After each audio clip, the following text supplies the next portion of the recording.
The Labour frontbencher admitted he was never going to live this down after being unable to remember all 6 promises. Wes Streeting failed to name all of Sir Keir Starmer's 6 pledges in an embarrassing moment on the BBC's flagship Sunday Politics. The Shadow Health Secretary was asked during an appearance on Sunday with Laura Kuenssberg to reel off the promises which featured on a pledge card unveiled by the Labour leader last week. But Mr Streeting was only able to remember 5 of the 6 pledges and forgot the proposed crackdown on antisocial behaviour. He said, economic stability, cut NHS waiting lists, 6,500 extra teachers, secure border command, Great British Energy, and, what's the one I've missed?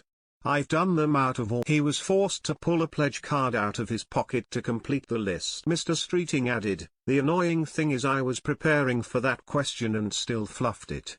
I might as well go. Defence Secretary Grant Shapps successfully named Prime Minister Rishi Sunak's 5 priorities. The Labour frontbencher later admitted that he was never going to live this down. The Tories seized on the awkward blunder by the Ilford North MP, who is often tipped as a future Conservative Party chairman. Richard Holden said, Sir Keir Starmer's pledges change so frequently even his own team don't bother to remember what they are. Like the British public, Starmer's Labour frontbench colleagues know he has no plan for Britain and would take us back to square. Broadcaster Piers Morgan, who was on the panel of the BBC show, also hit out at Mr Streeting for forgetting one of the pledges. The former Good Morning Britain presenter said, "I'd quite like a pledge where they remember what their pledges are, because if you can't remember what the pledges are, how committed are you to the pledge?" It comes after Sir Keir unveiled a pledge card with 6 first steps Labour would take if it wins power at the next general election at a campaign event in Essex last Thursday. The steps include measures to invest in the NHS, education and policing,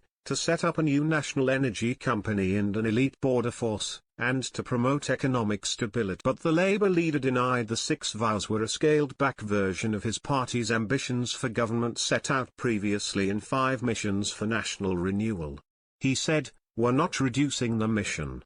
I don't accept that they're small firsts." Sir Keir sought to portray the first steps as only a part of Labour's wider programme for government, but also attempted to manage expectations about what the party could achieve in power following the UK's recent economic